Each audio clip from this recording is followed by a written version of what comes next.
మన్మోహన్ సింగ్ ను రాజకీయాల్లోకి తీసుకురావటం ద్వారా పివి నరసింహారావు సరికొత్త పందాలో భారతదేశం ఆర్థిక సంస్కరణలు చేపట్టారు. ఇందులో మన్మోహన్ సింగ్ కీలక పాత్ర పోషించేలా పివి తనని తీర్చిదిద్దాడు.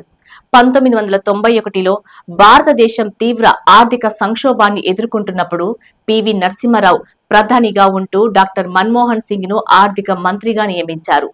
ఆయన నాయకత్వంలో భారతదేశం పెద్ద ఆర్థిక సంస్కరణలను అమలు చేయటం మొదలుపెట్టింది. ఆర్థిక లిబరలైజేషన్, ప్రైవేటీకరణ, విదేశీ పెట్టుబడుల ఆహ్వానం వంటి సంస్కరణలు మంజూరు అయ్యాయి. ఈ మార్పులు భారతదేశం యొక్క ఆర్థిక వ్యవస్థను గణనీయంగా మార్పు చేయటానికి దారితీశాయి.